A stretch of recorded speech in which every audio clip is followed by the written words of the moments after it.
What is going on, guys? Disney Dan here. Welcome back into the channel and welcome to episode number 30 of Disney Fiasco. Thank you so much for tuning back into the channel, and I hope you guys have had an absolutely amazing weekend. Episode number 30, and it's going to be a very, very special episode.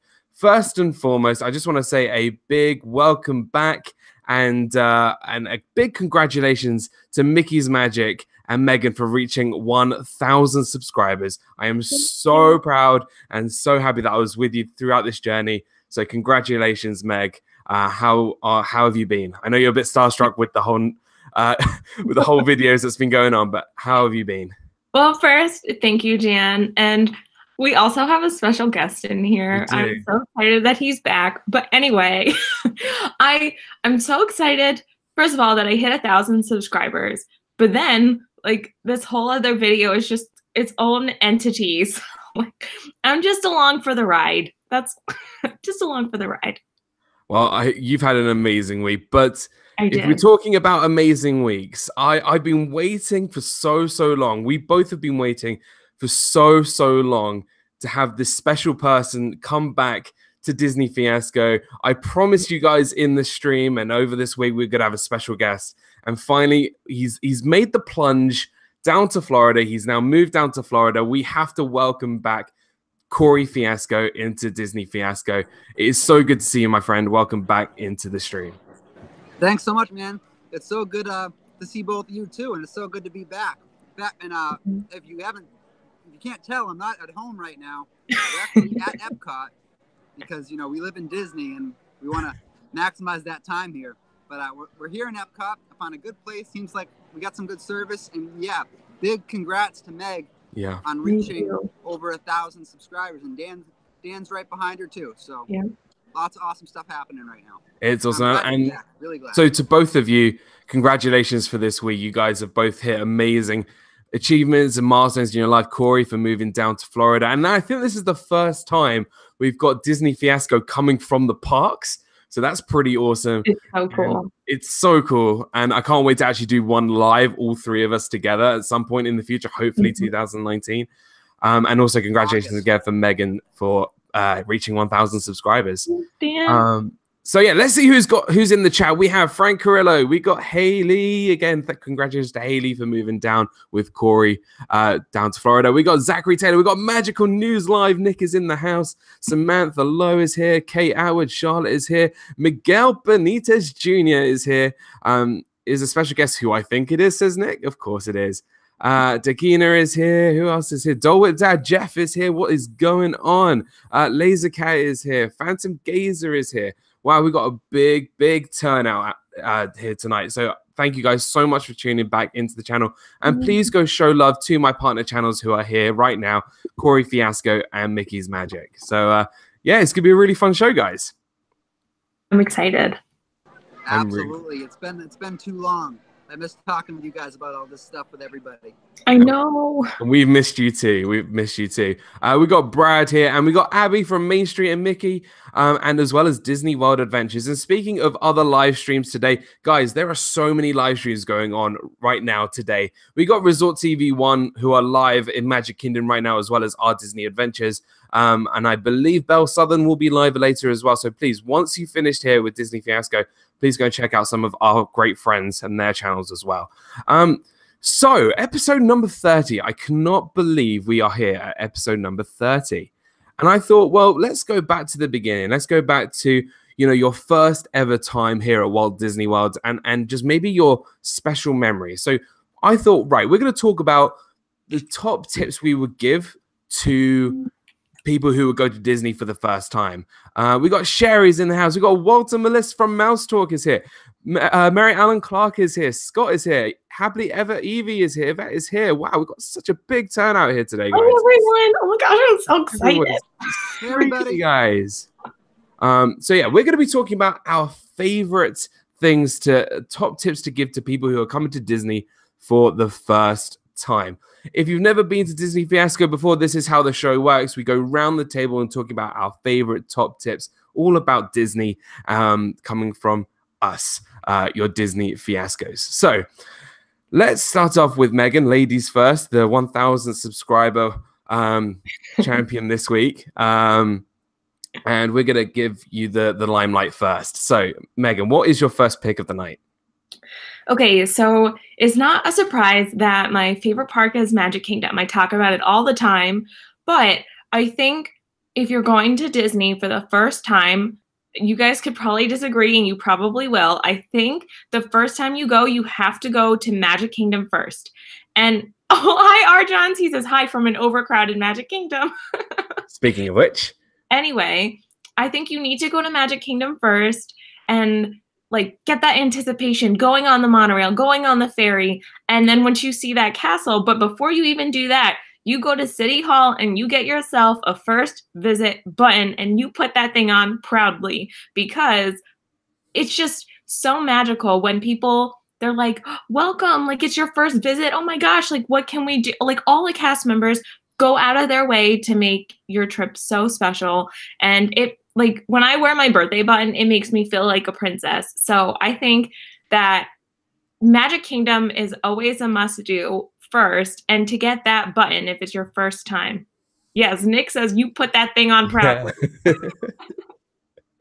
No, I absolutely love that pick, and I think it's certainly for Magic Kingdom it is the park at Disney World. I think that's what people really represent Disney World as, and then that is Magic Kingdom. You know, the castle being that iconic building that people think of when they think Magic Kingdom.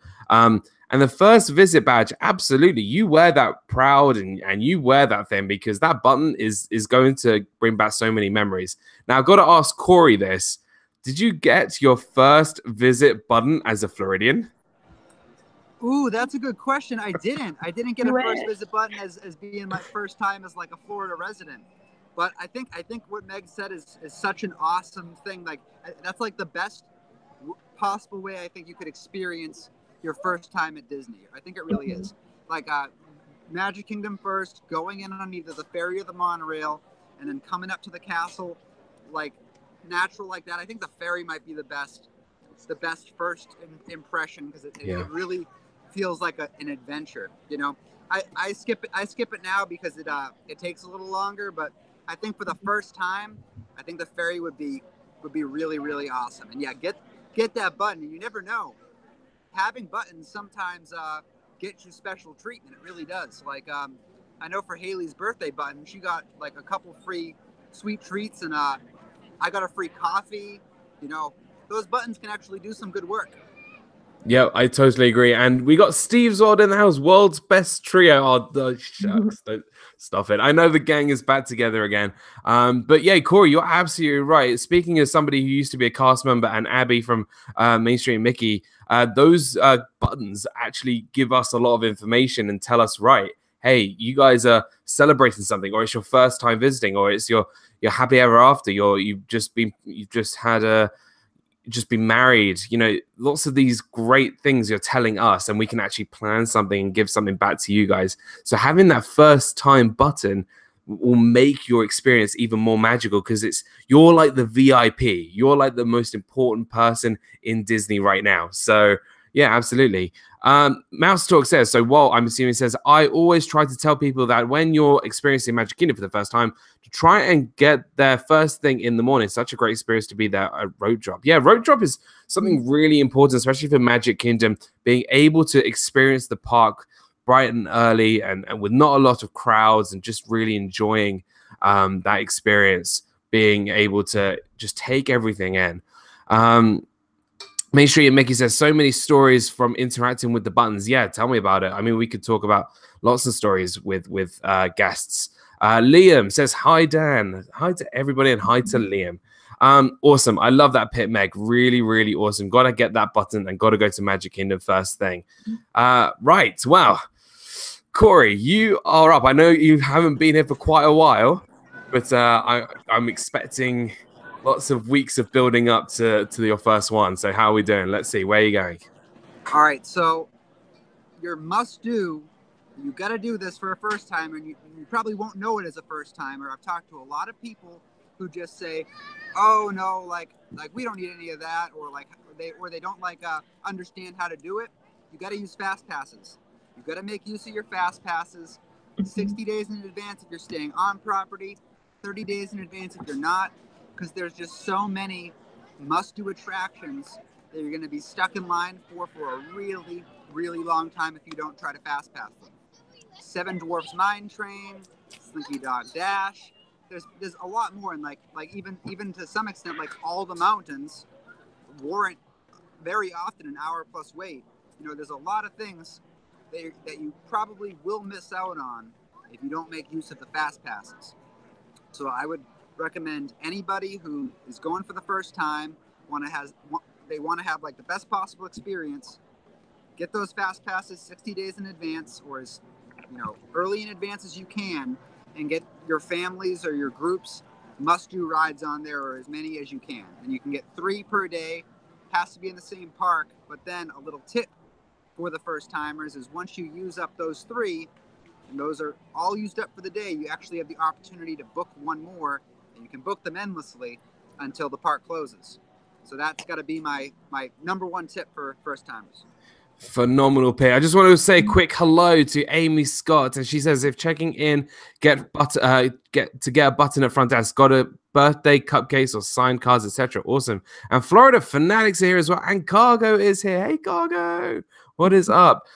So yeah, fast passes. Now, as somebody who's never been to Disney World before, it's so important to make sure you have those fast passes, because if you've never been to Disney World before, you have no idea what the wait times are going to be like for, like Corey said, the Seven Dwarfs Mine Coasters, maybe the Flight of Passage, or this Test Track, or Slinky Dog Dash. You have no idea how long these can actually wait and how much time you can actually save by using these fast passes. And even if you don't have the app, you can always go to the kiosks and get a fast pass for some of the great rides that you don't have to wait around for. And if you try booking them later in the day, you might be able to get some of the bigger rides, not just, skipping on the little bit moderately long-lined rides. So, yeah, absolutely. Please take advantage of fast passes, because it's such a key thing when you go to Disney. It's not like when you go to a regular theme park and there's no fast queue or fast line. Disney, you have to have a fast pass to get on these amazing rides. Megan, what is the top 3 rides that you have to get fast passes for every time? For me personally, or for people in general? I would do you personally and then the people in general. Okay, so for people in general, you obviously want to get like Flight of Passage, Slinky Dog, Seven Dwarfs, like the most popular rides, because you don't want to wait in them because they're so long, like they're hours of wait. But for me, I definitely love going on Seven Dwarfs, Flight of Passage, Slinky Dog, don't get me wrong, but I also love going on the Haunted Mansion, obviously. I love going on Buzz, I love going on Splash Mountain, all the mountains, Space, Splash, Big Thunder. I'm just gonna name all the rides, but I'm only in Magic Kingdom again. You see me, but I love all the rides there besides Mission Space, and I think those are some of the best fast passes to get. Definitely for like Seven Dwarfs, Flight of Passage, or like Slinky Dog, or any of the new rides, right? Absolutely, especially with the new rides, especially with things like Tron and Ratatouille coming out. You're going to need those fast passes. Guardians of the Galaxy, you're going to make sure that you're getting those fast passes 90 days in advance, because is it 90 or 6? I think it's 60 days, or is it 90 days? I don't know. Yeah. It's 60 days if you're on property. 60 days if you're on property, 30 days if you're not on property. But please make sure that you wake up and make sure you get those fast passes, because it's going to make your experience just 10 times better. And make sure, if they ever get... Actually, no, I'll talk about this in a second. We're going to talk about fast passes for food, and we'll talk about that in just a second. I actually had a quick recommendation on that. Go for it. So for the must fast pass attractions, so these are the ones that, if you don't get a fast pass for it, the line's just going to be obnoxiously long all the time. Flight of Passage... Right now, Slinky Dog Dash, probably it's so new. Seven Dwarfs Mine Train, Frozen, and Test Track. Those 5, if you don't get a fast pass for those 5, it's very unlikely that you're going to be able to get on it without waiting 2, sometimes 3 hours. Yeah, I totally agree. Unless you rope drop them instead, and even that you can still wait up to an hour, even if you rope drop as well. So yeah, no, fantastic pick, and fast passes is certainly something I highly recommend everybody doing. Now, before I get into my pick, I just want to make sure everyone is hitting that like button, subscribing to the channel, as well as my partner channels here, as well as everybody in the chat. We're all really great Disney YouTubers and just fun Disney people and Florida people and YouTube people. So please make sure we're sharing out the love on Twitter and Instagram and whatever.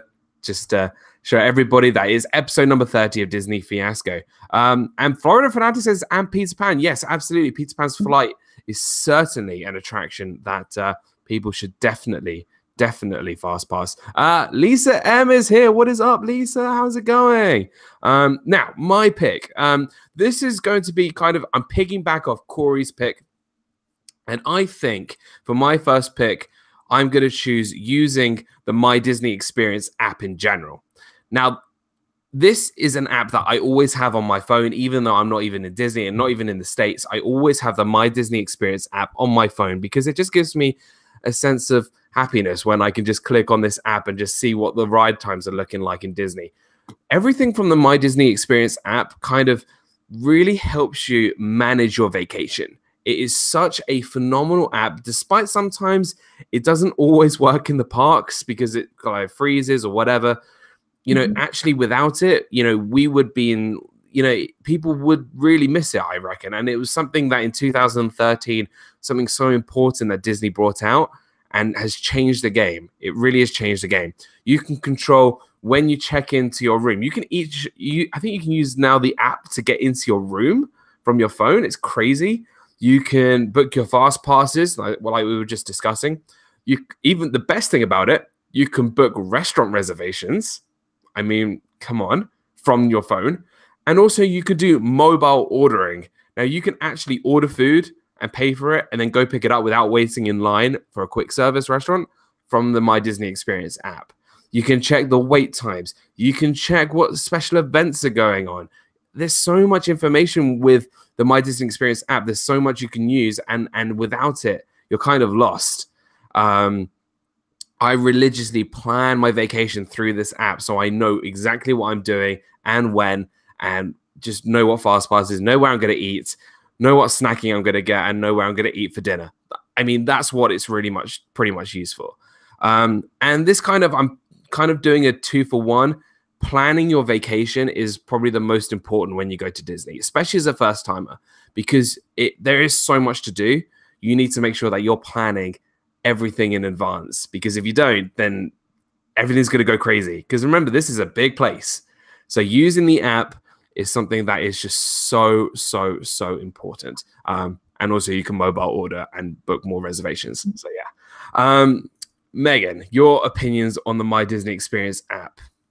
Yeah, I love the app. Sometimes it can be really frustrating to use. Like you said, sometimes it doesn't work. And that's really frustrating. But other times I'm absolutely in love with it. Like you said, you could do so much stuff on there. You can, Walt says, room key, mobile order, park ticket, wait times, park maps, reservations for restaurants, and so much more. Great app. But the thing that I use it the most for is my fast passes.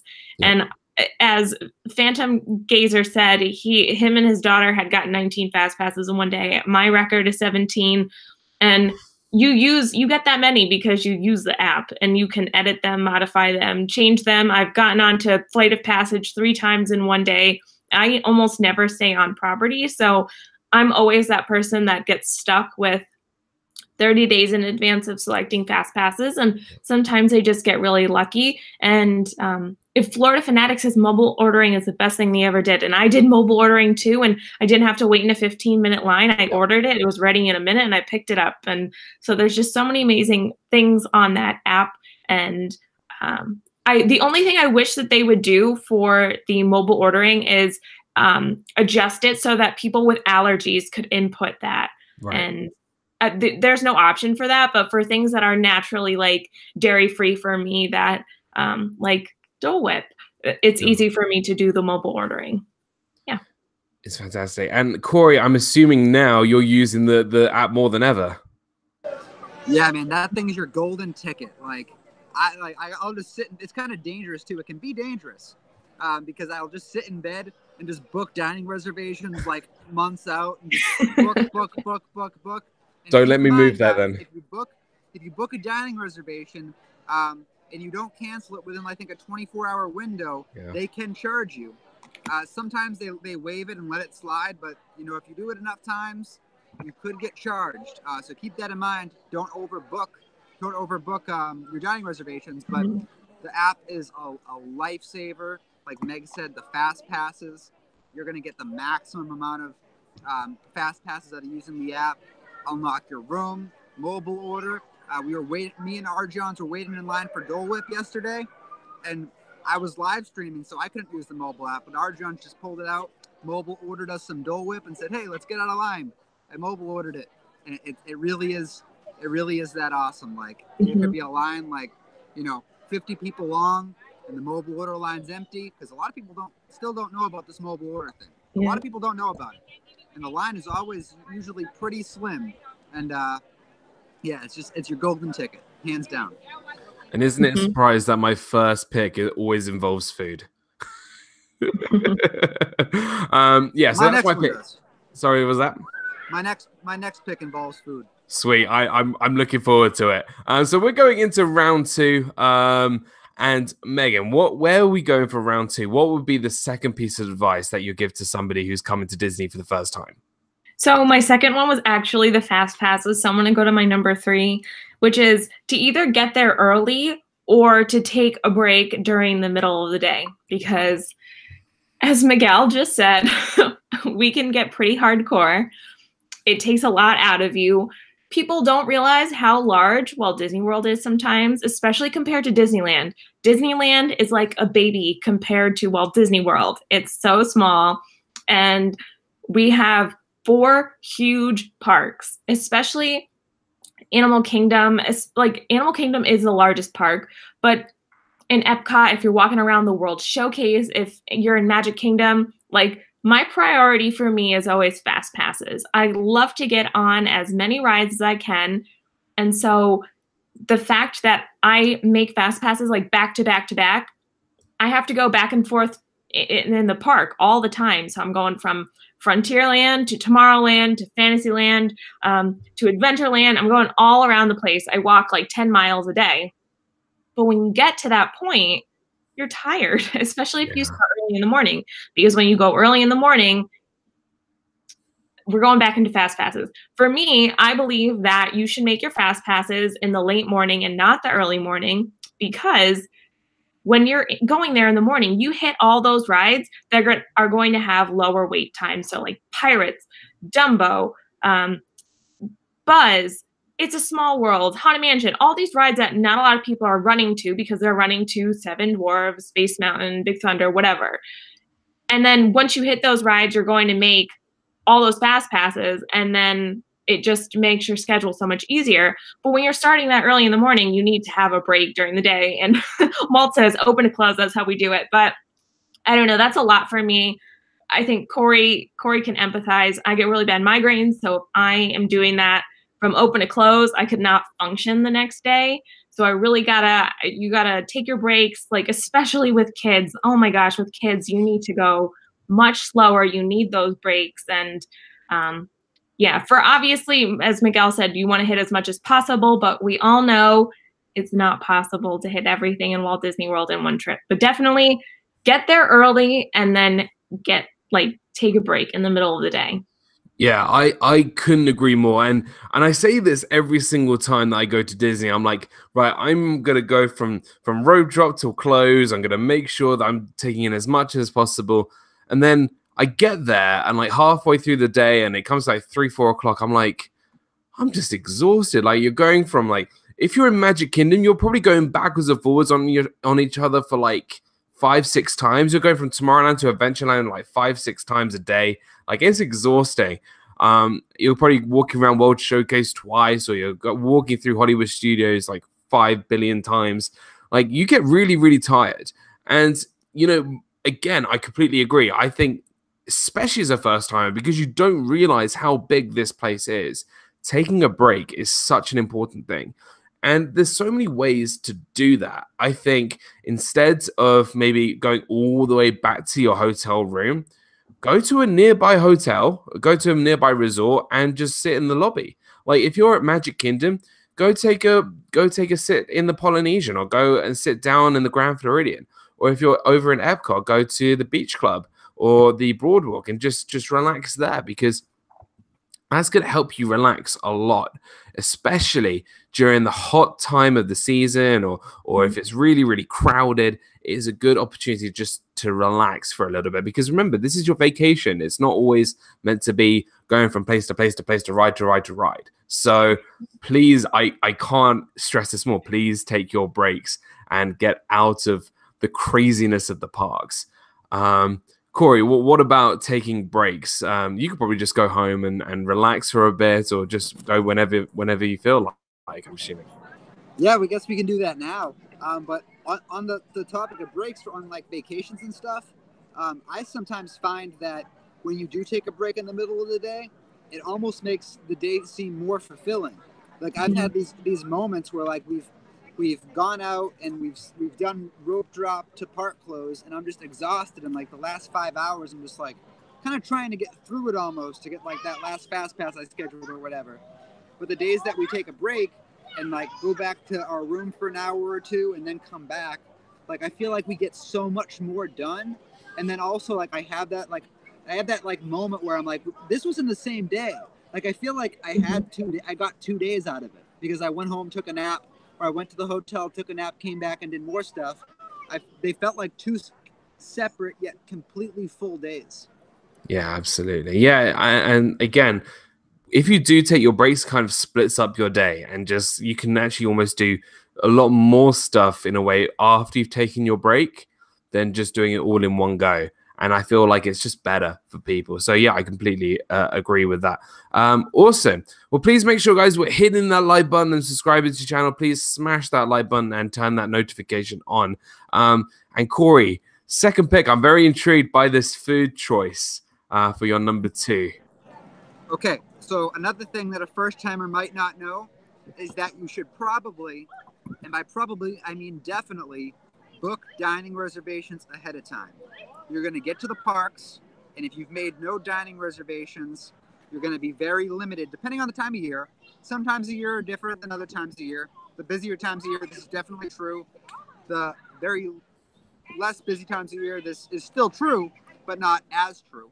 But there are a lot of awesome restaurants. Most of the awesome restaurants are going to get booked up, and you're going to have a hard time getting seating. So you can book dining reservations up to 180 days, so 6 months away in advance to your trip. So what I would recommend you doing is sitting down on the My Disney Experience app or on the website, looking through all the restaurants that you might want to eat at, checking out their menus, seeing if the people that are in your party would like to eat here, there, this or that, and booking those reservations in advance, because you're going to miss out. You're going to get stuck with quick service, which there's nothing wrong with quick service, but you're on vacation. You're spending all this money to go to Disney. You're probably going to want to get some of the really awesome Disney food that goes with the dining locations that get reserved up pretty quick. So Absolutely. I'd recommend, especially like character experiences like Ohana, stuff like that. Those go quick. Those go really quick. You can get them last minute. I've gotten them last minute, but it takes a lot of savviness and searching to get them. So definitely dining reservations in advance, as soon as you know and are able to do them. Awesome. I love that pick. Hey, Jill, what's going on? Jill did a phenomenal live stream earlier in Magic Kingdom, so please go check out Belle Southern. Her channel is fantastic. Yes, now, Corey, this is why we're friends. And I remember a couple of, it feels like yesterday, but a couple of months ago, we did our top 10 restaurants or top 10 just dining in Walt Disney World. And I got to be honest, that was probably one of the Disney Fiasco episodes where I left so hungry. And I just absolutely loved that episode. And I couldn't agree more. I was so hungry after that. I can't remember what number it was, but I'll leave it in the description down below. If you guys want me and Corey, if you wanted to watch me and Corey go backwards and forwards on our favorite restaurants. I think Megan, you were at Disney at the time. I think so. Yeah. Yeah, it was a really great stream, but very, very hungry. But yeah, no, listen, dining reservations is something that I highly, highly recommend to everybody going to Disney. I mean, especially if you guys are in the States, I feel like being in the States, you guys have lots and lots of variety. Hey, Nana Pam, what is going on? How are you? It's good to see you. Thank you for stopping by. I feel like that's your line, Corey. Thank you for stopping by. Well, no, Yeah, I know, right? this is, and that's all I have for you guys. See ya. I won't steal your memo there. But yeah, no, I think restaurants are so widely used. In America, you know, you have your Texas Roadhouses, you have your Outbacks, you have your McDonald's if you want to go to McDonald's. But what is so good about Disney is they have dining for everybody. They have dining for everything, all different cuisines, all different foods. Like if you want sushi, you can go and get sushi. If you can go and get like Chinese food or Indian food or traditional like steak, like you can have anything. And using the Disney dining plan, I think, is such an incredible thing. I've used it now 4 years in a row. I've never had an issue with it. I've had such amazing food. It just, you have to book those restaurants, like Corey said, with Ohana, or if you want to, you know, spice up a little bit and go to Sanaa or Boma, or go to Crystal Palace for breakfast, or Trails. And like, we could talk forever about food, especially with dining reservations. And listen, if you guys want dining tips or where to go and eat, like, please just hit me up or hit one of us up, because I mean, we love our food, especially if you want to talk about, you know, dining restrictions in terms of allergies. Megan can help out for sure with that. Corey and I, we can just talk about food for ages. So please, just if you guys want any dining tips, just please let us know, because that is, I mean, food. It's Disney food. So yeah.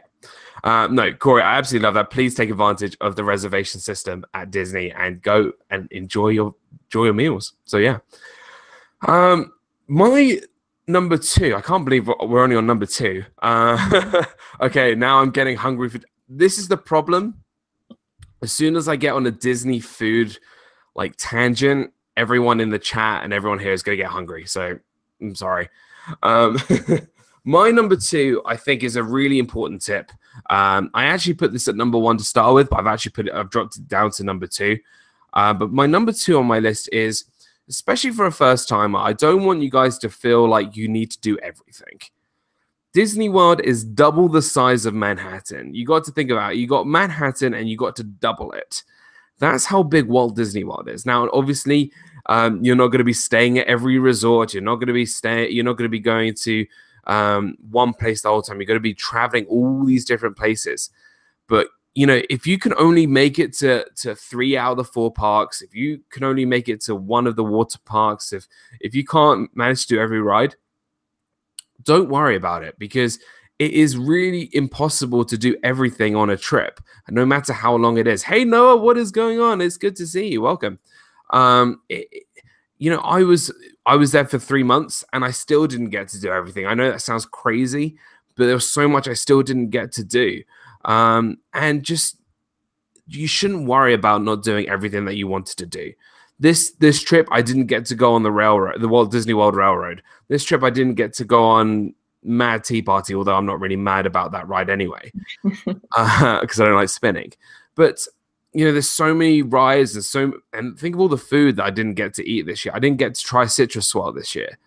You know, you just, even if it is your first time, please don't worry about not doing everything, because you know, there are so many opportunities in life where you may be able to do it again, or you may be able to see someone else do it, and just pick out the things that you desperately want to do. If you're a big Marvel fan, go and do all the Marvel stuff. If you're a big Star Wars fan, go to Galaxy's Edge, go to Star Wars Launchpad, go do Star Tours. If you're a big Princess fan, take your little daughter to the Bibbidi Bobbidi Boutique, or go and see Cinderella and Elena and Rapunzel and Tiana.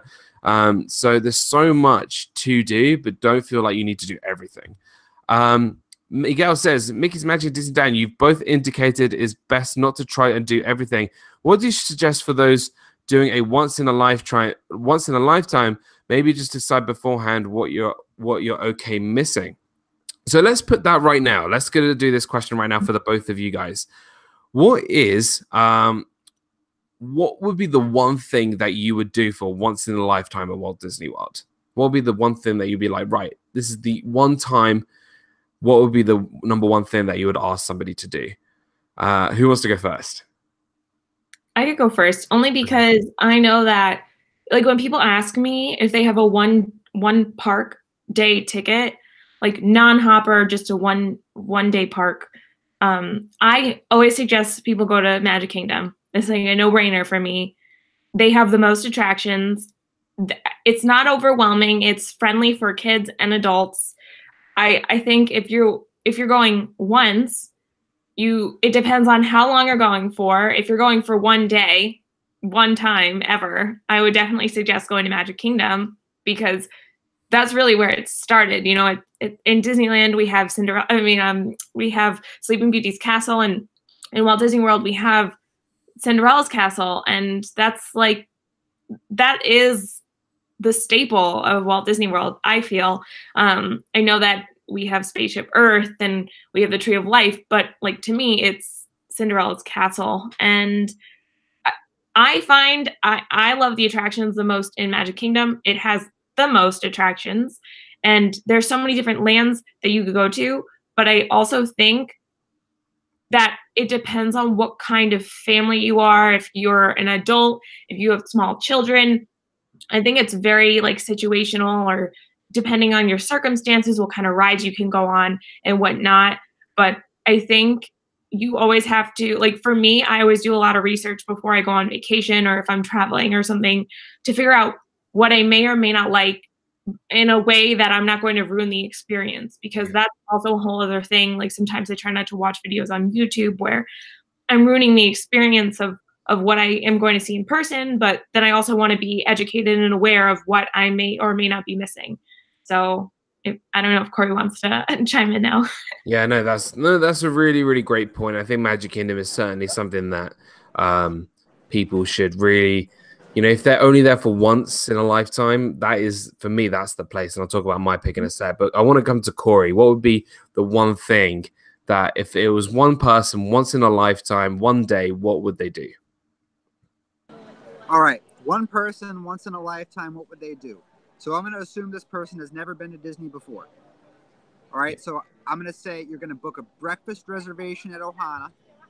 You're going to eat breakfast there. Then you're going to go to Magic Kingdom. You're going to spend the day there, eat lunch wherever you want. Whatever looks good, eat lunch there. You're going to fast pass Peter Pan's Flight, Seven Dwarfs Mine Train, and Pirates of the Caribbean. Okay? At dinner time, you're going to leave, and you're going to go. This is once in a lifetime, right? So you're going to leave, and you're going to go to Victoria Albert's for dinner. That's your one. There you go. That's your once in a lifetime Disney day. I mean, there's no point sharing mine, because that is probably the perfect pick right there. I completely agree. I think if we're talking about a park, I think it has to be Magic Kingdom. And I think it needs to be something, you know, very unique. I would almost say, you know, I feel like you'll need to write something like The People Mover, because that was a real big connection to Walt and you know, what Disney World really was meant to be all about. I maybe stay and watch Happily Ever After, maybe watch The Kiss Goodnight.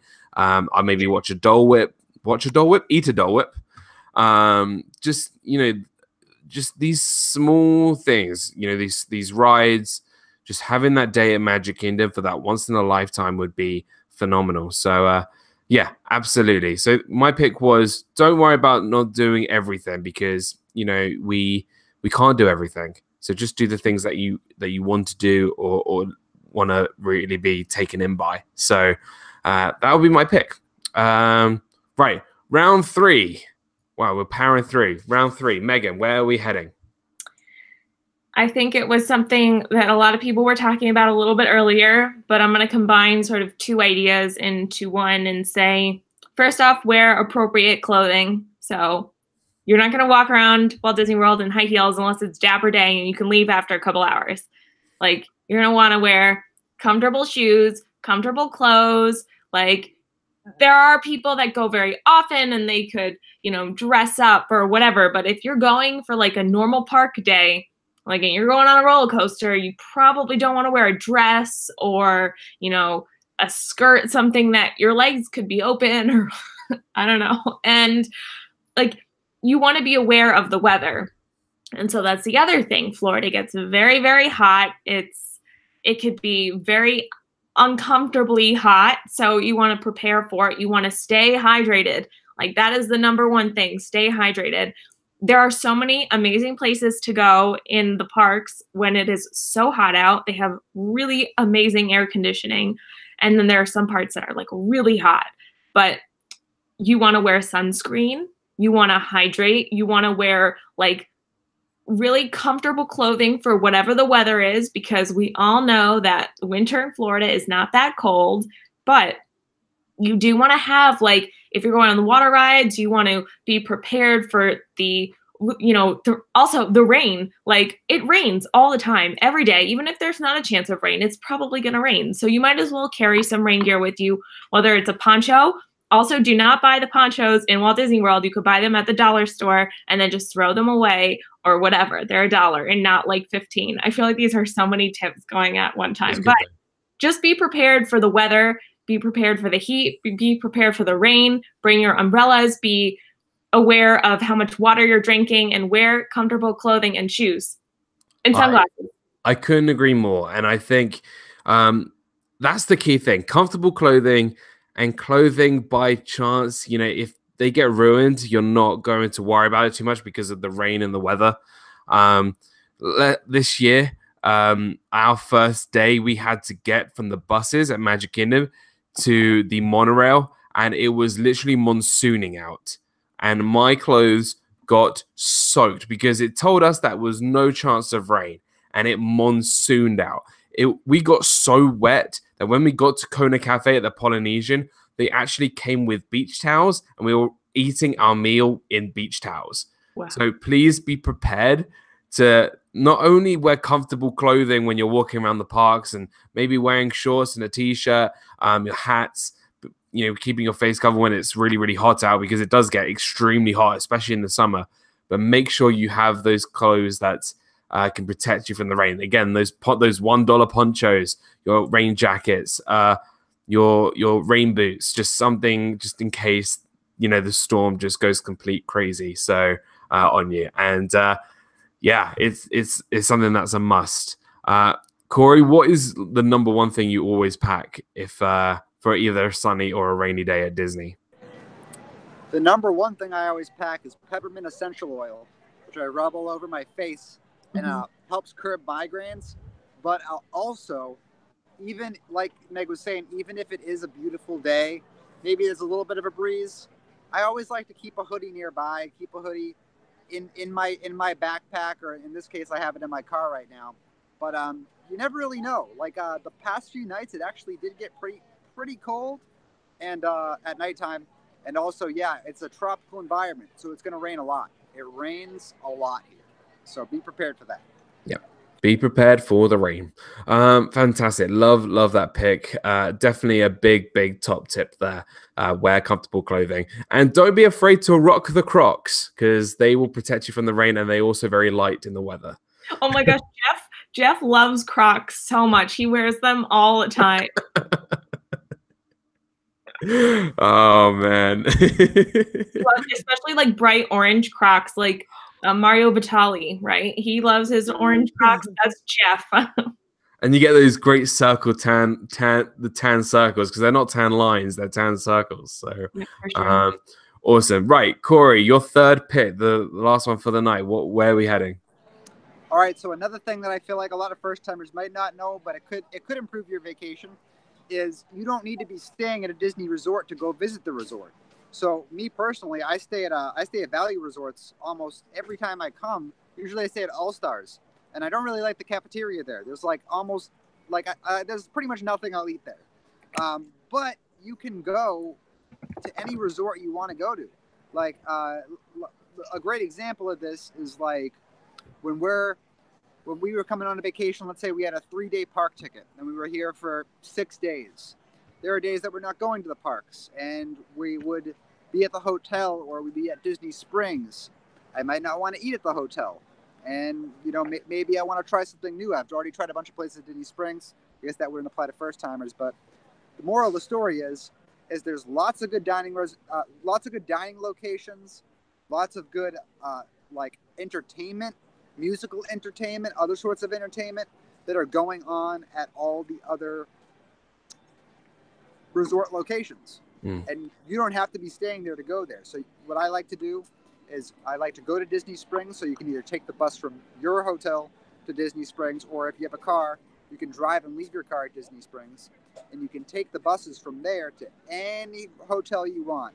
Check on your My Disney Experience app, see what restaurants are offered at all the different resort locations, see if there might be one that you like, and you can maybe reserve a spot at another resort hotel, see if you like the hotel, maybe you'd want to stay there in the future. Also, the gift shops sell different stuff. Like the gift shop at the Contemporary sells a whole boatload of different Disney comics, Tiki Room comics, Figment comics, Haunted Mansion comics, Pirates of the Caribbean comics. You're not going to find them anywhere else, or at least I've never found them anywhere else. And if you do find them somewhere else, you're not going to find the array of selection that they have at the Contemporary. They have so much. The Polynesian has Polynesian-inspired stuff. Home decor, clothes, tons of awesome things that some of the things you'll only find there. So if you have a day off where you're not going to the parks, maybe do some resort exploring. It can be a lot of fun, and you might find a lot of unique things that you wouldn't find anywhere else. Yeah, I completely agree, and I think especially with Disney resorts, you know, when you think of Walt Disney World, there is so much to do rather than just going to the parks themselves. You know, like you said, there's so much entertainment that goes on at these resorts. You have something like Yeehaw Bob over at Port Orleans Riverside. You have the Hoop-Dee-Doo Review over at Fort Wilderness. The Contemporary has just some really nice just atmosphere where you can go relax. The Polynesian, lots of Hawaiian themed music, I would say, and it's got a really nice beach. Grand Floridian have the band in the lobby. Just so much really nice, entertaining, just places to go, and the resorts are so nice to visit.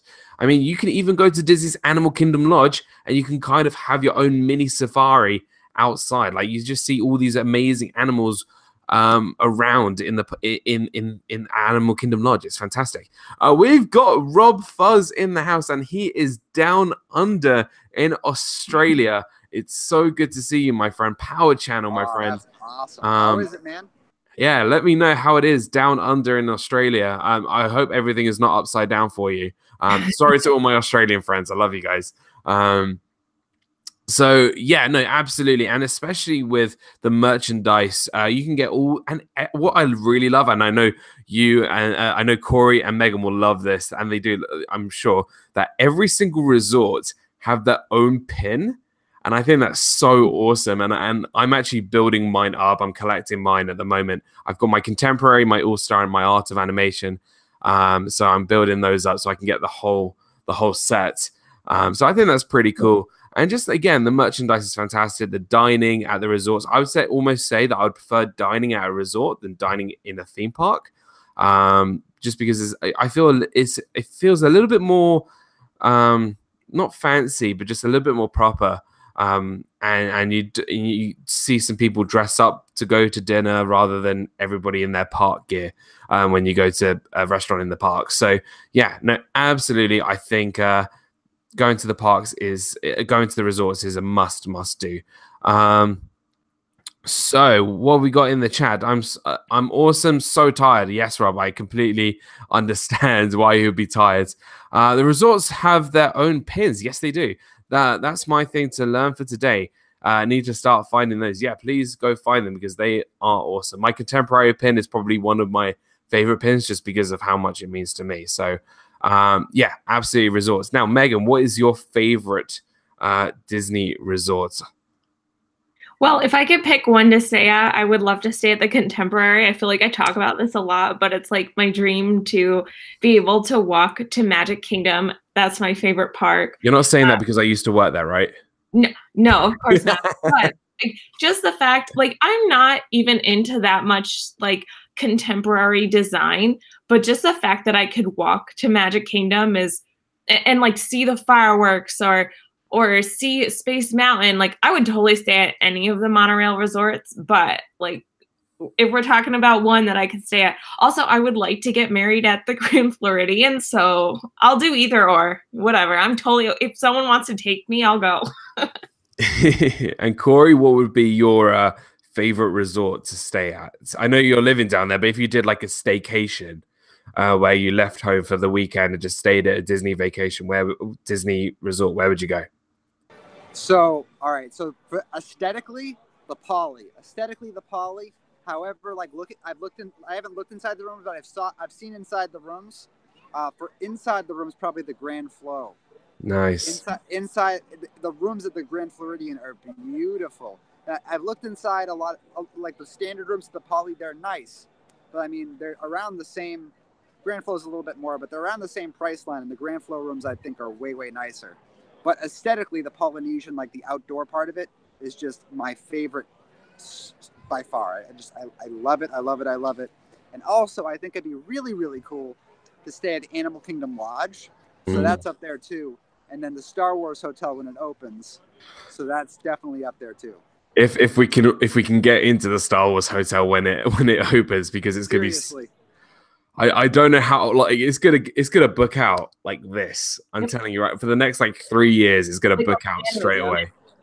A Thanos snap, it'll be all gone. Yeah, a Thanos snap, and all the rooms will be gone at the Star Wars Hotel. So, wow, no, I love those places. Mine would probably be the Polynesian, even though I work at the Contemporary. I've always loved the Polynesian a little bit more, just because I love Polynesian culture and being able to go downstairs and smell the food from Ohana and Kona Cafe. I mean, I'm done. So, right, we're moving on. We've only got a couple minutes left. So my last pick, this is for all the Disney fans who've never been to Walt Disney World but have been to Disney parks around the world.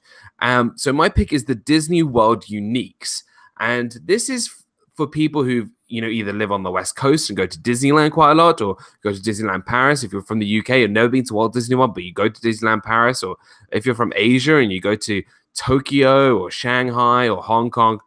For me, this is really important for the people who've never been to Walt Disney World, the park, before, and do the things that they've never experienced before at other parks. So things like Flight of Passage, or Slinky Dog Dash, or going on these attractions that you can't really get anywhere else. Now, what Disney is quite good at is separating all different experiences around the world. They've done this in the not so distant past with Tower of Terror. They had Tower of Terror both in Disneyland and in Walt Disney World, and then they changed Disneyland's Tower of Terror into a Guardians of the Galaxy Tower of Terror-esque ride. And I think that's pretty cool, because now you have two different varieties of Tower of Terror that you can go to. So if you've never been to Walt Disney World, you can go and experience new rides and new Disney Imagineered attractions that you haven't been on before, even though you've been to somewhere like Disneyland or Disneyland Paris. So that's my pick, just something really small, just something a little bit different, especially as being part of a UK Disney community where most of the UK Disney fans go to Disneyland Paris. This is a great opportunity for people who've never been to Disneyland, to Disney World, to go from Disneyland to Disney World.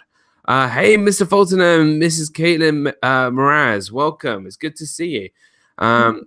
Mickey's Magic, today is my wedding day. Is it your wedding day? Congratulations. Welcome. That is awesome. Big congratulations. Really, really big congratulations. So, what do you guys think about, I've never been to another Disney park. I've been to Disneyland Paris when I was 7, but I can't remember much of it. But if you guys have been to other parks, how would you say it's different to Disney World? Let's start with Megan. I've only been to Disneyland. I went 2 different times, 1 day each time. And so I don't feel like, hi, Dougie, welcome. I don't feel like I've gotten enough of the feeling of Disneyland. It's hard to describe. I feel like Disneyland has its own authenticity because that's where it all started. That's what Walt created. But then it's expanded, and I feel like Walt Disney World has almost a life of its own, and it's so magical. And that's why it's the most popular one out of all of them, because it does have this extra special like factor about it. And the fact that it's like really magical to think about, like all these people are coming together because they love the same thing. So everyone from all around the world is coming. But I think the fact that we have 4 parks, like that's incredible. It's a world. Like we have so many resorts. We have like its own fire department, its own like bus system. Pet service. Really is like a little city. So it's so crazy. Yeah. It is crazy. It absolutely is crazy. You know, they have the crazy things. Like quite often people don't realize that Disney has its own pet service. It has its own delivery system. It has its own kind of Uber system with the minivans. Like there's so much that people don't even realize. They have 3 golf courses, 2 spas. They have fishing. They have so much like other stuff that, you know, you don't really expect at a Disney park. So, Corey, what is some of your things about what makes Disney World unique? Yeah, like Meg said, took the words right out of my mouth. Couldn't have said it better. Disney World is a world. It's its own world. Disneyland, not so much. I love both parks. I've been a frequent goer of both parks. Lived on the East Coast, came here frequently. Lived on the West Coast, went to Disneyland frequently, and now I'm back here on the East Coast, obviously, in Disney World frequently. And it's 2 completely different experiences. In Disneyland, you have the nostalgia of the very beginning, seeing things like, oh, that's Walt's apartment. He actually slept up there. You know, these are things that he worked on while he was alive. It's so cool. It's the original. It's the OG. But it feels very much of like, it's like a theme park kind of feel. Like inside the park itself, inside Disneyland and California Adventure itself, it's very much that Disney vibe, that Disney feel. But I mean, going up to those parks, it's like, if you've never been, it's kind of like how like Universal is. Like you go through, like there's City Walk, right? And then you go up and there's a park here and a park there. In Disneyland, you walk through their downtown Disney, and at the end of their downtown Disney, there's a park here and there's a park there, and it feels very much like a theme park. In Disney World, it's like you're in your own state. It's like it's the state of Disney, and like it's got their own exit signs. The exit signs look different than all the other exit signs around the world. Their traffic signs look different. Like you guys were saying, they have their own police, their own fire, their own medical, you know, their own gas station. It's very much an all-encompassing world, whereas that really isn't the case anywhere else that I know of. I mean, I think maybe Tokyo might get close to that, but yeah, absolutely. And that's the thing. That's the main difference. You know, Disney uniqueness and having it being a world that completely takes you out from the rest of the world, whereas Disneyland, I think, is a little bit different.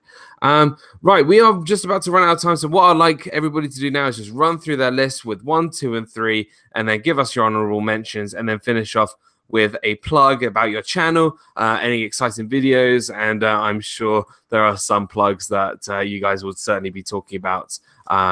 And so yeah, run through your list, plugs, and then we will finish up. So Megan, you first, ladies first. Okay, so my first one was going to Magic Kingdom into City Hall to get that first visit button. The number 2 one was planning your fast passes. Number 3, getting there early and taking breaks throughout the day.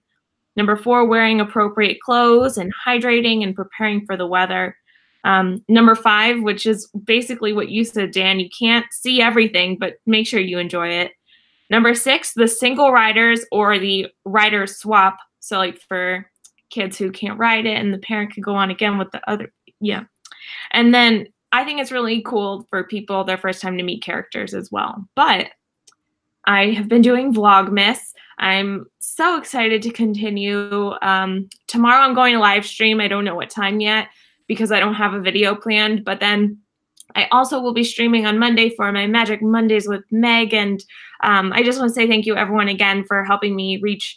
I'm almost at 1,100 subscribers now, so I don't know how that happened really fast, but just for getting me over 1,000 subscribers, I am so blessed and excited. And if you haven't seen my video today, you could really see like how much this community means to me. Like I was crying and crying because just it was so incredible. But I did a Christmas YouTuber swap, Secret Santa swap with 13 other people, so it was just so much fun. Anyway, I'll pass it along to Corey. Well, I just want to say, just very quickly, thank you so much again. Your list was absolutely amazing. Guys, if you've not checked out Megan from Mickey's Magic, I don't know what you guys are doing. She's an absolutely amazing YouTuber. Massive congratulations to for getting over 1,000 subscribers, nearly at 1,100 subscribers. It's just such an incredible achievement, and seeing you from growing this whole year from 100 subscribers now to over 1,000. It's just been an incredible journey and great way to finish off the year. So big congratulations, and thank you for Vlogmas. So please go check out Mickey's Magic. D Hazel's just come into the stream. It's good to see you, and keep up with the Vlogmas. Yes, exactly. And Corey, run through your list and then we'll sign off, because I know you are heading out very soon. Yeah, so big congrats to Meg, and Meg, your box was pure fire. Like your Christmas box, it was so good. Yeah, it was so good. Melissa's so generous. Yeah. But so yeah, my list was take advantage of fast passes, use that system, book your dining reservations. The resort hotels, to visit them is completely free.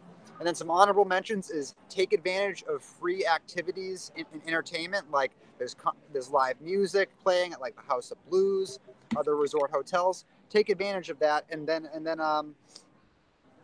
another honorable mention would be, let me think.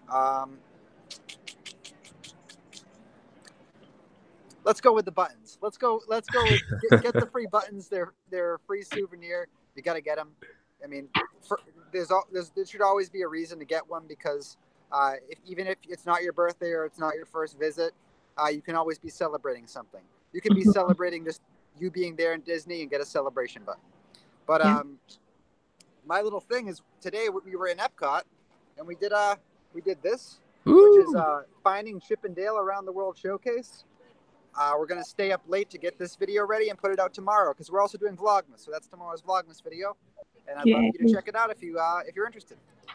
Awesome. Thank you so much. Good. Corey, it is so good to have you back on Disney Fiasco. We have missed you, and everybody in the chat has missed you. So we're glad that you had a safe trip with Haley down to Orlando, and I hope you guys are really having fun being part of the whole Disney Magic now as a day-to-day life. And you guys are absolutely awesome with your Vlogmas. Both of you are having such great Vlogmas, and I'm really super jealous. But it's just been such great entertainment, and we're having so much fun. You guys bring in the magic this holiday season. So thank you, Corey, for all your hard work, and thank you again for dropping by today. And Megan, again, congratulations on 1,000 subscribers. Thank you. For me, we are, let me double check right now. We are, let's see. We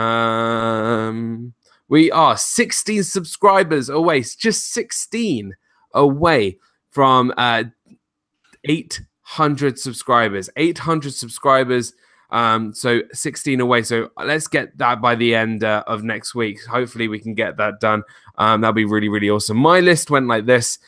It will be the My Disney Experience and Planning. It was my number 1. Don't worry about doing everything at Disney would be number 2. Number 3 is Disney World Uniques and how Disney World is different to other Disney parks. My number 4 was Disney food, obviously. And my number 5 was meeting Disney characters.